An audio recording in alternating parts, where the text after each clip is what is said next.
Bonjour à toutes et à tous, nous sommes le vendredi 11 décembre et nous avançons dans notre marche vers Noël et commençons comme toujours à implorer l'Esprit Saint, que l'Esprit Saint devienne notre compagnon de route, qu'il soit littéralement notre ami, pour qu'il y ait entre lui et nous une connivence, pour nous laisser transfigurer en Christ, pour que nous puissions vraiment réaliser notre vocation de vivre dans le Christ.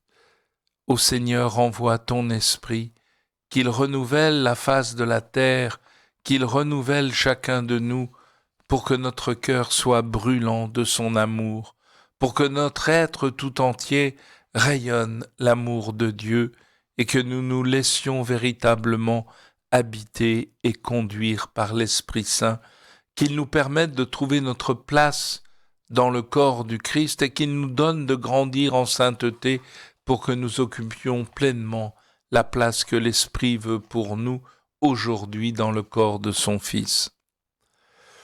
Alors la première lecture de ce vendredi 11 décembre, c'est toujours le prophète Isaïe, il ne nous quitte pas, mais c'est toujours une joie. Ainsi parle le Seigneur, ton Rédempteur, Saint d'Israël. Je suis le Seigneur ton Dieu. Je te donne un enseignement utile. Je te guide sur le chemin où tu marches. Si seulement tu avais prêté attention à mes commandements, ta paix serait comme un fleuve, ta justice comme les flots de la mer, ta postérité serait comme le sable. Comme les grains de sable, ta descendance, son nom ne serait ni retranché, ni effacé devant moi. Alors, nous entendons en arrière-fond la promesse faite à Abraham et à sa descendance, qui serait aussi nombreuse que les grains de sable. Et qu'est-ce que nous dit le Seigneur ? Je suis le Seigneur ton Dieu. Voilà une première certitude. Mais est-ce que nous n'avons pas une multitude d'idoles qui sont au cœur de nos vies et qui nous empêchent de nous laisser vraiment conduire par le Seigneur, notre Rédempteur, le Saint d'Israël ? Et voilà qu'il veut nous donner ce matin un enseignement utile. Et quel est donc cet enseignement ? Eh bien, c'est de nous guider sur le chemin où nous marchons. Et il nous dit, si seulement tu avais prêté attention à mes commandements, ta paix serait comme un fleuve, ta justice comme les flots de la mer, ta postérité comme le sable. Eh bien, trois choses. Si seulement nous avions prêté attention à mes commandements, dit le Seigneur. C'est en fait le Seigneur, à travers la Torah, il a donné 10 paroles à l'homme pour permettre à l'homme d'entrer en relation avec lui. Et les commandements ne sont pas des carcans, ils sont au contraire des paroles qui sont comme des balises pour le chemin de la vie. Le Seigneur veut nous conduire dans la terre de la promesse et en même temps, il nous montre le chemin. Et si on prête attention au commandement du Seigneur, eh bien, ta paix sera comme un fleuve, ta justice comme les flots de la mer et ta postérité comme le sable. Eh bien, la paix, c'est vraiment l'unité retrouvée d'abord dans le cœur de l'homme, car il y a une division qui ne cesse d'opérer, de grandir dans le cœur de l'homme, dans la relation entre les hommes, et dans la relation entre l'homme et Dieu, les hommes et Dieu. Eh bien, la paix, c'est l'œuvre de Dieu. Rappelez-vous, le premier mot qui est sorti du ciel dans la nuit de Noël, paix aux hommes de bonne volonté. Et le premier mot qui sortira de la bouche de Jésus ressuscité, la paix soit avec vous. Eh bien, c'est vraiment, la paix, c'est l'unité retrouvée dans le cœur de l'homme, entre les hommes et entre Dieu et les hommes. Alors, si vraiment on se laisse habiter par les commandements, alors notre paix sera comme un fleuve et la vie sera surabondante. Ta justice comme les flots de la mer. La justice, c'est le désir de réaliser le projet de Dieu, de réaliser la volonté de Dieu. Et juste celui qui fait la volonté du Père, eh bien, notre justice, si nous prêtons attention aux commandements, si nous vivons sous la conduite du Seigneur, alors ta justice sera comme les flots de la mer, de l'eau en abondance et donc la vie en surabondance. Et enfin, ta postérité sera comme le sable. Et là, en entendant ces paroles, moi je me tourne vers l'Apocalypse pour découvrir cette foule immense, incontable, de ceux qui ont lavé leurs robes dans le sang de l'agneau. Et quelle vision merveilleuse, la paix, la justice et la postérité. Eh bien, moi je vous avoue que comme serviteur du Seigneur dans son Église, comme évêque, eh bien, j'ai la certitude qu'il m'est donné d'enfanter un peuple nouveau. Dès que je me laisse conduire par le Seigneur, habité par ses commandements, eh bien, la paix de Dieu habite mon cœur, quelles que soient les épreuves. La justice est au cœur de ma vie, et puis la surabondance du don de la vie.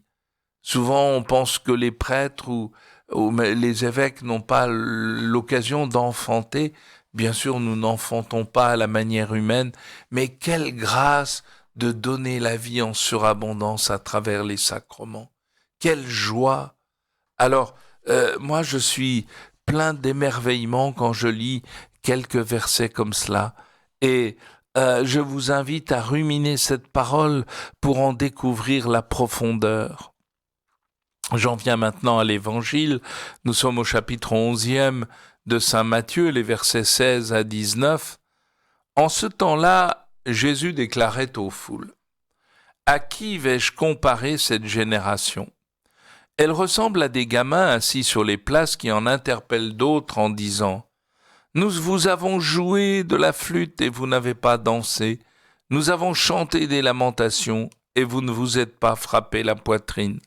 Jean est venu, il ne mange pas, il ne boit pas, et on dit, c'est un possédé. Le Fils de l'homme est venu, il mange, il boit, et l'on dit, voilà un glouton et un ivrogne, un ami des publicains et des pécheurs. Mais la sagesse de Dieu a été reconnue juste à travers ce qu'elle fait. » Eh bien, là, nous avons quelque chose qui est tout à fait d'actualité. On a toujours l'impression que notre monde, que ceux qui nous entourent, même dans l'Église, sont un peu comme des gamins assis sur des places. On a beau dire, mais on a joué de la flûte, vous n'avez pas dansé. On a chanté des lamentations, vous n'êtes pas frappé la poitrine.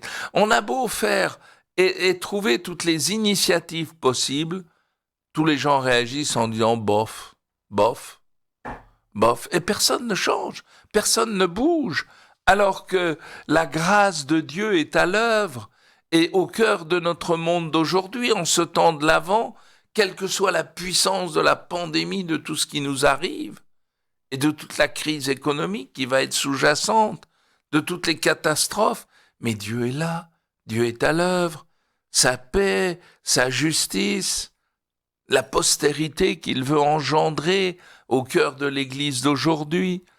On nous empêche de dire la messe, mais Dieu nous rejoindra d'une autre manière en attendant qu'on puisse de nouveau célébrer le sacrifice de la croix. Mais déjà, nous pouvons nous tenir au pied de la croix et recueillir les torrents de la miséricorde qui jaillissent de la croix. Mais attention à tous ces gens qui disent « Oh, bof, les chrétiens, c'est fini, c'était un vieux jeu, ça, mais c'est terminé maintenant. » Eh bien non, il y a de beaux jours pour les chrétiens. Il y a de beaux jours pour tous ceux qui entendent le Seigneur, notre Rédempteur, le Saint d'Israël, nous dire à tous « Je suis le Seigneur ton Dieu ». Alors, aujourd'hui, ruminons cette parole, qu'elle puisse vraiment, nous travailler au corps, au cœur, et nous faire comprendre que peut-être, dans notre comportement, il y a de nombreuses choses à changer. Car on devrait être dans la joie en permanence, dans l'émerveillement, même au cœur de la souffrance. Les deux peuvent aller de pair, car Le cœur de l'homme, s'il est vraiment habité par Dieu, s'il vit dans l'intimité divine, alors tout le reste, je pense au Père Marie-Eugène qui disait, devant tout ce qui arrive, il disait, mais on a avec nous l'Esprit Saint et la Sainte Vierge, tout le reste, ce sont des aléas de l'histoire. Eh bien, nous aussi vivons dans l'intimité de l'Esprit Saint en nous laissant conduire par lui comme par un ami à chaque instant. Et alors vous verrez que tout le reste, ce sont des aléas de l'histoire. Bonne journée à tous.